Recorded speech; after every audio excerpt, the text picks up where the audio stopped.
और खबरें अब विस्तार से देखिए। इस समय देश के कुछ राज्य बारिश के लिए तरस रहे हैं, तो कई शहरों में बारिश ने दिक्कतें बढ़ा दी हैं। और जिन शहरों में बारिश हो रही है वहां पर आफत इतनी ज्यादा है कि कई जगह गाड़ियां भी सड़कों पर तिनके की तरह बहती चली जा रही हैं। और ऐसी एक घटना राजस्थान के जोधपुर में घटी है,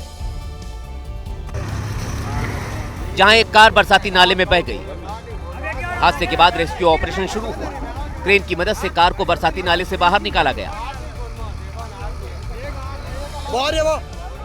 कार तो किसी तरह बाहर निकल गई, लेकिन जब तक कार को बाहर निकाला गया काफी देर हो चुकी थी, क्योंकि कार में सवार पति पत्नी की बरसाती नाले में डूबने से मौत हो चुकी थी। बताया जा रहा है कि कार में कुल 4 लोग सवार थे, जिनमें से एक को ग्रामीणों ने बचा लिया। वहीं एक शख्स अभी लापता है, जिसकी तलाश की जा रही है। दावा है कि कार चला रहा शख्स उखनाई नाले को पार कर रहा था, तभी उसने कार से अपना नियंत्रण खो दिया। इसके बाद कार नाले में समा गई और पति पत्नी की उसमें जान चली गई। मानसून की पहली बारिश ने जयपुर के लोगों की मुसीबतें बढ़ा दी हैं। जयपुर में उस वक्त लोगों में चीख पुकार मच गई जब अचानक सड़क धंसने लगी और सड़क पर खड़ी गाड़ियां गड्ढों में समा गईं। वहां का मंजर देखकर लोगों के मुंह से चीखें निकल गईं। और जो वीडियो सामने आया वो सिस्टम पर सवाल खड़े कर रहा है, क्योंकि वीडियो में सिल्वर रंग और नीले रंग की 2 कार गड्ढे में घुसी दिखाई दी। इन 2 गाड़ियों के आगे भी कई जगह सड़क धंसी, जिसके बाद वहां बड़े बड़े गड्ढे दिखाई दिए और इन गड्ढों में माल ढोने वाली सफेद रंग की एक गाड़ी भी फंसी नजर आई। सड़क धंसने का ये वीडियो मुहाना मंडी इलाके का है। बताया जा रहा कि बारिश के दौरान जब सड़क धंसी तो कई बाइक भी गड्ढों में समा गयी। बाद में 2 पहिया वाहनों को तो निकाल लिया गया, लेकिन गड्ढों में फंसे 4 पहिया वाहनों को निकालने के लिए लोगों को काफी मशक्कत करनी पड़ी। दावा है कि सड़क निर्माण में भ्रष्टाचार किया गया, घटिया क्वालिटी का सामान सड़क बनाने में इस्तेमाल हुआ और इसी की वजह से सड़क धंस गई। बड़ी बात यह है कि बारिश से मैदानी इलाकों में जितनी मुसीबत है, उससे कहीं ज्यादा आफत पहाड़ी इलाकों में है। उत्तराखंड के टिहरी में तो बारिश की वजह से लैंडस्लाइड होने लगा। पहाड़ से अचानक बड़े बड़े पत्थर बरसने लगे और इसकी वजह से जो लोग उस रास्ते से आ जा रहे थे उनमें हड़कंप मच गया। लेकिन गनीमत रही कि पहाड़ से कोई पत्थर किसी इंसान के ऊपर नहीं गिरा। हालांकि भूस्खलन की वजह से नरेंद्रनगर बाईपास रोड पूरी तरह से बंद हो गई। गनीमत रही कि जब लैंडस्लाइड हुआ तो पुलिस ने तुरंत गाड़ियों की आवाजाही रोक दी। अगर गाड़ियों की आवाजाही रोकने में जरा भी देरी होती तो जान माल का बड़ा नुकसान हो सकता था। वहीं राजस्थान में मानसून आने से पहले तमाम दावे किए जा रहे थे। दावा नालों की सफाई का था, प्रशासन अपनी पीठ थपथपा रहा था। लेकिन मानसून की पहली बारिश ने ही जोधपुर नगर निगम की तैयारियों की पोल खोल कर रख दी। पहले ही बारिश के बाद नालों का गंदा पानी लोगों के घरों में घुस गया और तो और किचन में नालियों का गंदा पानी बहने लगा और ऐसा लगने लगा जैसे घरों के अंदर नदी नाले बह रहे हों। घर के अंदर जितना भी सामान रखा था सब का सब पानी में डूब गया। जब हमने वहां रहने वाली एक वृद्ध महिला से बात की तो प्रशासन की बदइंतजामी से परेशान महिला की आंखों में आंसू छलक आए। करो आप, मैं हमारा कोई नहीं है, देख लो घर फूटो, घर पड़े मारो। महिला ने बताया कि ऐसी परेशानी को झेलते झेलते सालों बीत गए, लेकिन उनकी बदहाली देखने वाला यहाँ कोई नहीं है। कोई कौन खाली वोट ले जाओ। बता दें कि जोधपुर में झमाझम बारिश हुई, जिसके बाद पावटा सर्कल सहित शहर भर के तमाम इलाकों में जल जमाव की स्थिति बन गई। तो कई जगह बारिश राहत लेकर भी आई है, कई जगह मुसीबत बनकर आई है। कई दिनों से लगातार हो रही बारिश की वजह से अब राजस्थान के झील और झरने भी उफान पर आ गए हैं। और राजस्थान के 12 जिले में तो केवल 4 दिन की बारिश में ही कुंडाखो झरना पूरे बहाव के साथ बह रहा है। करीब 400 फीट ऊंचाई से गिरने वाले इस झरने का पानी जब ऊंचाई से गिरता है तो इसका दृश्य बहुत मनमोहक दिखता है और झरने के इसी मनमोहक नजारे को देखने के लिए बड़ी संख्या में पर्यटक पहुंच रहे हैं। बता दें कि राजस्थान के 12 जिले में लगातार 4 दिनों से बारिश हो रही है। इसकी वजह से गर्मी से राहत तो मिली है, लेकिन कई इलाकों में बाढ़ जैसे हालात बन गए हैं। 12 जिले के देवरी कस्बे में तो कई जगह रिहायशी इलाकों में भी पानी भर गया। वहीं जल भराव के कारण कई जगह सड़कें भी 2 हिस्सों में बटी नजर आई।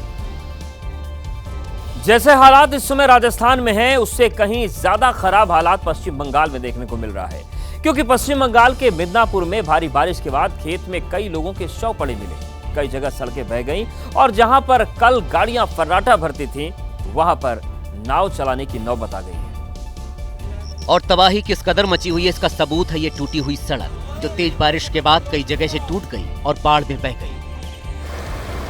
बंगाल में जून में ही बाढ़ और बारिश ने कहर ढा रखा है। नदियों से आया बाढ़ और बारिश का पानी सड़कों, घरों और खेतों में घुस गया। इसकी वजह से यहाँ रहने वाले लोगों को अपना घर बार छोड़कर तिरपाल के नीचे रहने को मजबूर होना पड़ रहा है।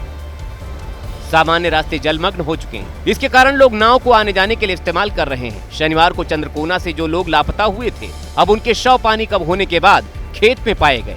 मतलब साफ है कि हालात काफी खराब हैं। मध्य प्रदेश के गुना में एक ट्रैक्टर और बाइक बह गई नदी की तेज बहाव में। ये सब कुछ उफनाई नदी को जबरन पार करने की वजह से हुआ है। और ये घटना गुना के फतेहगढ़ इलाके में घटी। बताया गया कि ट्रैक्टर सवार दो लोग लहसुन बेचकर अपने घर जा रहे थे, तभी कोहन नदी पार करते समय ट्रैक्टर पलट गया और दोनों लोग नदी में डूब गए। हादसे के बाद वहां लोगों की भीड़ लग गई। लोग नदी में डूबे लोगों को तलाश करते दिखे, लेकिन ट्रैक्टर पर सवार दोनों लोगों का कहीं पता नहीं चला। वहीं कोहन नदी में बाइक पर सवार दो लोग भी डूब गए। घटना के बाद से एसडीआरएफ की टीम सर्च ऑपरेशन चला रही है। अब तक एक व्यक्ति का शव बरामद हो गया है। घटना के बाद से लोगों में गुस्सा है और वो पुलिया बनाने की मांग कर रहे हैं। पाइपों में अंदर फंस जाते हैं, कई की मृत्यु हो जाती है। इसलिए हमारा निवेदन है कि इसको पुलिया को ऊंचा बनाया जाए। बताया जा रहा है कि पिछले साल भी कोहन नदी में कई हादसे हुए थे, लेकिन पुलिया न बनने की वजह से लोग उफनाई नदी पार करने को फिर भी मजबूर हैं। मौसम की मार से कई राज्यों में मुसीबत है। 20 से ज्यादा राज्यों में भारी बारिश के आसार हैं। मौसम विभाग ने 21 से 25 जून तक देश के कई राज्यों में भारी बारिश की आशंका जताई है। 21 जून को यूपी, पूर्वी राजस्थान और जम्मू कश्मीर में बारिश का पूर्वानुमान है, तो वहीं 22 जून को दिल्ली, हरियाणा, पंजाब के इलाकों में मानसून पहुंचने की उम्मीद है। मौसम विभाग का अनुमान है कि देश के ज्यादातर राज्यों में 21 से 25 जून के बीच भारी बारिश होगी और इस दौरान 40 से 50 किलोमीटर की रफ्तार से तेज हवाएं चलेंगी। मौसम विभाग ने मानसून को लेकर महाराष्ट्र, यूपी और झारखंड के लिए ऑरेंज अलर्ट जारी किया, यानी कि सतर्क रहने की जरूरत है यहां पर। वहीं दिल्ली के लिए येलो अलर्ट जारी किया गया है और इन सब के बीच जो पूरी परिस्थिति है प्रशासन संभालने में लगा हुआ है। और अब बात कर लेते हैं अहमदाबाद हादसे की। अहमदाबाद हादसे के बाद से ही एयर इंडिया के बुरे दिन चल रहे हैं। अब पटना एयरपोर्ट पर एयर इंडिया के यात्रियों ने जमकर हंगामा कर दिया। दरअसल चेन्नई और बेंगलुरु से एयर इंडिया का विमान यात्रियों का लगेज लिए बिना ही पटना पहुंच गया, जिस पर यात्रियों का गुस्सा भड़क गया। एयर इंडिया का विमान लैंड होने के बाद जैसे ही यात्रियों को जानकारी मिली कि उनका सामान प्लेन से नहीं आया है, वो एयरपोर्ट पर ही हंगामा करने लगे। वो किस लिए लिखा जा रहा है? सामान जब नहीं आएगा तो। एयर इंडिया की फ्लाइट IX2936 सुबह यात्रियों को लेकर एयरपोर्ट पहुंची थी। पहले अनाउंस किया गया कि 4 नंबर बेल्ट पर लगेज आएगा, लेकिन बाद में यात्री जब 4 नंबर बेल्ट पर पहुंचे तो वहां लगेज नहीं था। ये बोल रहा है कि आपका घर पहुंचाएंगे, उसमें लाख 2 लाख का माल है, उसमें कौन पहुंचाएगा? कौन जिम्मेवारी देगा यहाँ का? मामला बढ़ता देख एयर इंडिया के ग्राउंड स्टाफ और CISF के जवानों ने यात्रियों को समझाने की कोशिश की। जो भी लाना है वही लाएगा। हाँ, ठीक है। हाँ। अब वो कोऑर्डिनेट कर रहा है वहाँ से कि अगले जो फ्लाइट है उसमें देखा जा रहा है। एयर इंडिया का कहना है कि वजन ज्यादा होने की वजह से लगेज प्लेन में नहीं रखा गया। तेलंगाना के मेडचल जिले से एक दिल दहला देने वाला वीडियो सामने आया। स्कूल बस के नीचे आने से 10 साल के बच्चे की जान चली गई। पुलिस ने बस ड्राइवर को गिरफ्तार कर लिया है। ये उसी घटना का CCTV है। 10 साल का जयशीर चौहान मोहल्ले में साइकिल चला रहा था। साथ में एक और बच्चा भी उसके साथ वीडियो में दिखाई दिया। ऊबड़-खाबड़ सड़क पर बच्चा साइकिल से नीचे गिर गया। जैसे ही बच्चा नीचे गिरा, ठीक उसी समय एक स्कूल बस तेजी से आगे बढ़ी और उसके ऊपर चढ़ गई। गंभीर तौर पर घायल बच्चे को तुरंत अस्पताल ले जाया गया, लेकिन उसे बचाया नहीं जा सका। स्थानीय लोगों के मुताबिक ये इलाका पहले से ही दुर्घटनाओं के लिए कुख्यात रहा है।